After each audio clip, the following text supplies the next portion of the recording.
요한복음 9장은 날 때부터 소경되었던 자의 눈을 뜨게 하신 예수님, 그리고 그 소경의 믿음의 반응에 관해서 기록을 하고 있습니다. 이 소경은 하나님의 하시는 일을 나타내기 위해서 날 때부터 소경이 되었던 사람이라고 어제 말씀을 나누었는데, 하나님의 손에 붙들려 거룩한 도구로 쓰임받는 삶, 그의 소경된 그 존재 자체도 예수가 그리스도이심을 조명하는 일에 도구로 쓰임받았던 인물이었다. 우리가 이렇게 어제 말씀을 나눴고요. 따라서 우리의 삶 가운데 우리가 경험하고 있는 그 어떤 일이든지 간에 상관없이 때로는 좋은 일을 우리가 만나고 또 때로는 오랜 기간 동안 우리가 느끼기에는 좋지 않은 일처럼 그렇게 느껴진다 하여도 하나님의 손에 붙들린 삶은 그 어느 것 하나 버릴 것이 없는 삶의 부분들이라는 것을 우리가 좀 먼저 생각했으면 좋겠습니다. 심지어는 내가 넘어지고 또 실수했던 일이라 하여도 내 기억 속에서 지워버리고 싶은 일처럼 때로는 생각될 수 있겠지만, 하나님의 관점에서는, 하나님의 주권 아래에서는 그 모든 일들이 우리에게 필요하기 때문에 생긴 일입니다. 따라서 그게 버려지는 것이 아니라 하나님의 나라에 우리 삶 가운데 그 나라가 이루어지도록 필요한 일이에요. 그 모든 것들이 어려운 일, 고난, 역경, 또 내가 실수로 말미암은 죄, 내가 지은 죄를 합리화시켜야 된다는 뜻이 아닙니다. 지나간 일이지만 나를 만들기 위해서 그것이 허락된 거예요. 하나님에 의해서. 그렇기 때문에 우리는 모든 것을 감사하고 우리의 모든 생애가 하나님의 손에 붙들려서 예수 그리스도를 비추는 그런 거룩한 도구로 쓰임받을 수 있는 하나님의 택한 백성들이 됐다. 이것을 먼저 믿고 나갔으면 좋겠습니다. 오늘 말씀에는 이제 두 가지 반응이 나오죠. 우리가 신앙생활하면서 늘 이렇게 대로를 걷는 그런 평탄한 길이 아니라 예수를 믿다가 난관을 만날 때, 우리가 뭔가를 희생해야 할 때, 그때 우리의 반응은 어떤 반응이어야 하는가? 이 부분에 대해서 오늘 우리가 말씀을 나눴으면 좋겠습니다. 첫째는 부모의 반응이죠. 부모는 뭐라고 합니까? 예수를 메시아로 인정하고 따르면 당시에 받았던 가장 큰 불이익은 뭐냐면 출교죠. 22절 말씀에 보면 그 부모가 이렇게 말한 것은 이미 유대인들이 누구든지 예수를 그리스도로 시인하는 자는 무엇하기로? 출교하기로 결의하였으므로 그들을 무서워함이로라. 당시에 출교를 당했다는 의미는 사회에서 완전히 매장을 당하는 것입니다. 회당에 출입이 금지되고, 두 번째는 교제가 금지돼요. 출교당한 사람들하고 함께 앉아서 식사를 나누는 것은 불법입니다. 그리고 세 번째는 매매가 금지가 되죠. 내가 뭔가를 팔 수도 살 수도 없게 돼. 이건 살지 말라, 죽으란 얘기죠. 그리고 그 사람이 그렇게 살다가 죽었을 때 변변한 장례식조차 치를 수 없었던 것, 그리고 그 시체 위에 돌을 던져서 돌무더기가 쌓이게 했던 것, 이게 출교당한 사람들의 운명이에요. 당연히 무서워할 수밖에 없었고 피할 수밖에 없었던 것입니다. 내 아들이 어떻게 하여 눈이 떠지게 됐느냐, 이 질문 앞에 사실을 말할 수 없고 모르쇠로 일관할 수밖에 없었던 것이 소경된 자의 부모의 입장이었어요. 무서워한 거죠. 우리 성경을 보면, 그러나 믿는 예수님의 제자들이 음성적으로 많이 있었지만 드러내놓고 그래서 사람들이 말을 할 수가 없었습니다. 12장 42절에도 보면 이런 대목이 나오죠. 요한복음 12장 42절, 제가 부탁을 드렸는데 한번 제가 읽어드릴게요. 그러나 관리 중에도, 누구요? 관리 중에도 그를 믿는 자가 많되 바리새인들 때문에 드러나게 말하지 못하니 이는 출교를 당할까 두려워함이라. 관리 중에도 믿는 자가 많았지만 어느 누구 하나 드러내놓고 그것을 말할 수가 없었습니다. 왜냐하면 출교를 두려워했기 때문에요. 또한 곧 요한복음 19장 38절을 보면 아리마대 사람 요셉은 예수의 제자이나 유대인이 두려워 그것을 숨기더니, 이렇게 나오죠. 아리마대 사람 요셉도 예수의 제자였어요. 그러나 유대인들이 뭘 두려워했겠습니까? 출교를 두려워했던 거예요. 그래서 드러내지 않고 숨기다가 이제 예수님이 돌아가신 후에 빌라도 앞에 당돌이 나가서 시체를 달라고 말하는 담대함이 그제서야 나오는 거죠. 요한복음 3장에 예수님을 찾아갔던 니고데모 역시 마찬가지입니다. 이 시점이 되기까지 내가 예수의 제자인 것을 숨기면서 여기까지 걸어왔었어요. 그러나 이들과는 대조적으로 오늘 소경된 사람의 모습을 보세요. 27절이죠. 대답하되 내가 이미 일렀어도 듣지 아니하고 어찌하여 다시 듣고자 하나이까? 당신들도 그의 제자가 되려 하나이까? 당신들도 그의 제자가 되려 합니까? 이 말은 무슨 말이에요? 자신이 예수의 제자인 것을 지금 간접 시인하고 있는 겁니다. 나는 예수의 제자고 그 예수는 하나님께서 보내신 메시아인 것을 나는 믿어요. 33절에 이 사람이 하나님께로부터 오지 아니하였으면 아무 일도 할 수 없으리이다. 예수는 하나님이 보내신 메시아다. 여러분, 이 담대함이 어디서 나옵니까? 우리 예수 믿다가 난관을 만날 때 우리는 종종 믿음을 저버리고 비겁한 태도로 일관하는 모습들을 우리는 종종 보게 돼요. 그런데 이 소경은요, 앞에 우리가 몇 구절을 찾았던 그들과는 전혀 다르고, 특히 오늘 본문에 나온 이 부모들과도 전혀 다릅니다. 두려워하지 않아요. 이유는 뭘까요? 예수님은 이렇게 말씀하세요. 우리 내일 볼 본문이지만 39절, 9장 39절, 예수께서 이르시되 내가 심판하러 이 세상에 왔으니 보지 못하는 자들은 뭐하게 하고요? 보게 하고 보는 자들은 맹인이 되게 하려 함이라 하시니. 본다는 뜻입니다. 쉽게 말하면 믿는다는 말이에요. 예수님이 말씀하세요. 35절에 내가 인자를 믿느냐?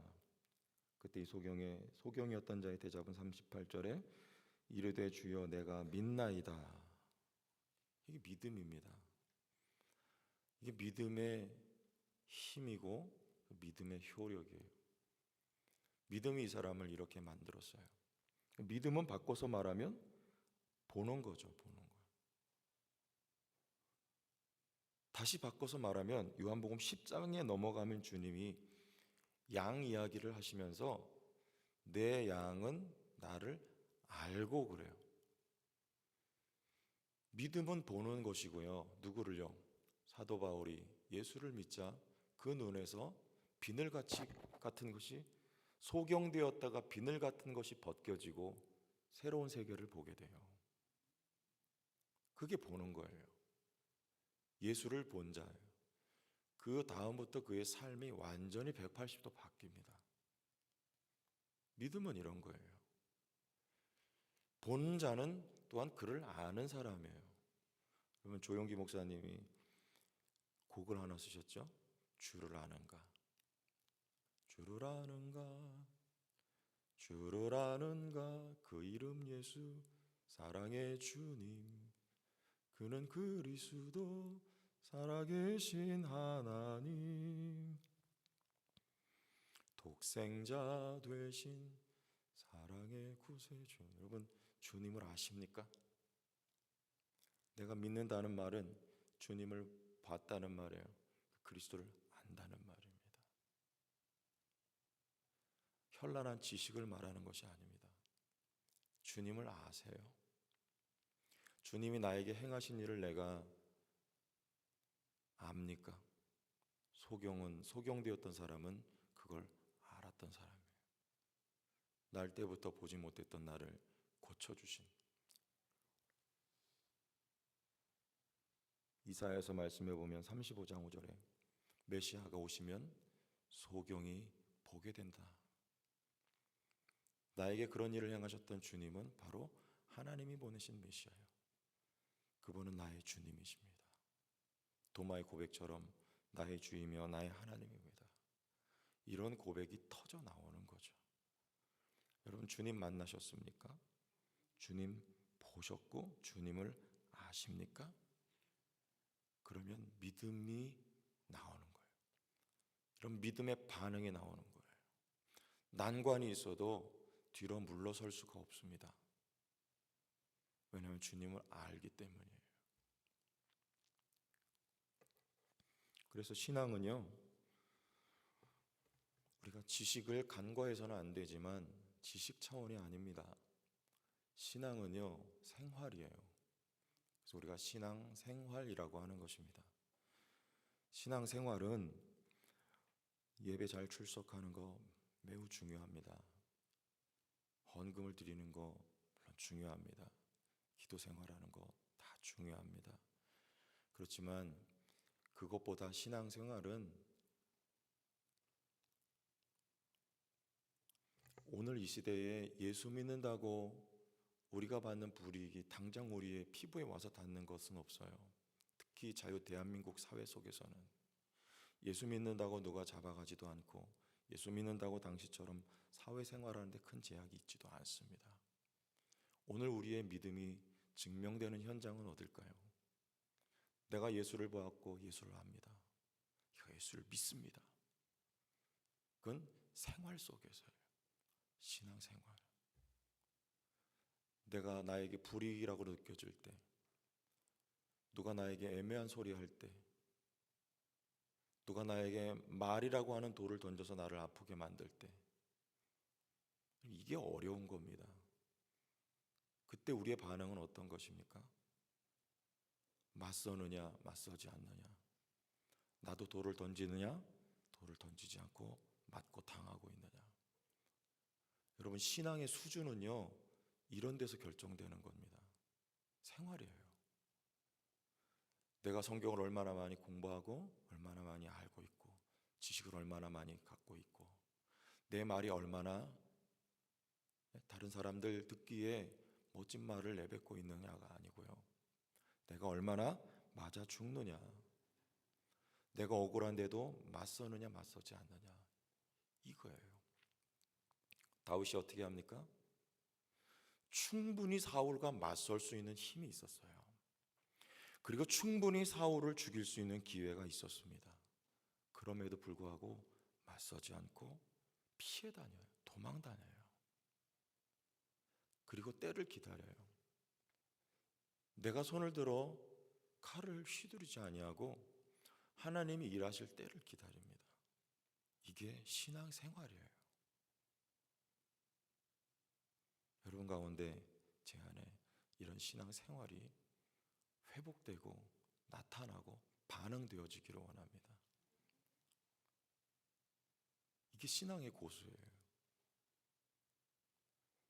어떻게 그럴 수 있어요? 우리는 이미 얻었기 때문이에요. 이미 눈 떴기 때문입니다. 그리스도를 우리가 만나 그리스도를 알기 때문이에요. 초대교회 당시에 요한복음 9장에 기록된 이 내용을 당시에 요한 공동체의 제자들이 보고 얼마나 큰 힘을 얻었겠습니까? 요한이 또 어떤 서신을 기록해요? 요한 1, 2, 3 그리고 요한 계시록. 초대교회 당시에 우리가 말로 형용할 수 없는 박해와 고난 속에 있었던 그들이 예수를 주님이라고 시인했던 그들에게 나타났던 박해와 고난 속에 있었던 그들에게 오늘 이 날 때부터 소경되었던 자의 이 태도, 이 신앙의 반응은 힘과 용기를 주었을 거예요. 하나님의 나라가 이미 여러분에게 임했다는 것을 믿으십니까? 천국을 향하여 우리가 천국에 들어가기 위하여 이 땅에서 내 목숨을 담보로 천국에 들어가는 것이 아니에요. 내가 목숨을 던져서 그 대가로 천국에 걸어 들어가는 것이 아닙니다. 내가 내 목숨을 던지기 전에 먼저 하나님의 나라가 나에게 주어졌어요. 하나님의 나라는 이 땅에 임한 것입니다. 이미 우리는 하나님의 나라를 살고 있어요. 영원한 생명이 내 안에 들어왔습니다. 하나님의 은혜가 먼저 있기 때문에 오늘 우리는 손해를 감수한 삶을 담대하게 살아갈 수가 있습니다. 내가 내 손으로 하지 않아도 때가 되면 하나님이 심판하실 거예요. 이 세상을 때가 되면 하나님이 손보실 것입니다. 반드시 손보실 거예요. 그러나 우리는 동시에 하나님의 나라를 살고 걷고 있어요. 은혜를 받은 자는 은혜에 대한 반응과 열매가 나오게 되어 있습니다. 여러분에게 합당한 열매가 나타날 수 있기를 원합니다. 열매는 우리의 선한 행실이기도 하지만 인격적인 주님에 대한 반응이에요. 상대방에 대한 반응이 아니라 살아계신 주님께 대한 반응이 오늘 저와 여러분의 삶 가운데 열매로 맺혀질 수 있기를 예수님의 이름으로 축원합니다. 하나님 아버지,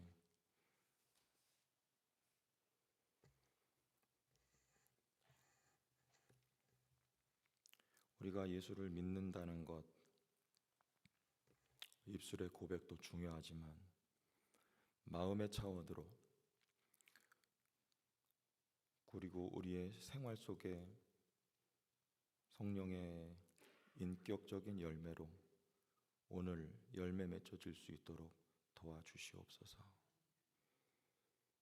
믿음은 삶으로 증명되고 신앙은 생활 속에 이루어질 수 있도록 하나님 역사하여 주시옵소서. 맞서지 않고 돌 던지지 않고 십자가에 힘없이 메어 달리신 예수의 제자로서 우리도 살아갈 수 있도록 새 힘 공급하여 주옵소서. 하나님이 인정하시는 삶이 되게 하여 주옵소서. 예수님 이름으로 기도합니다.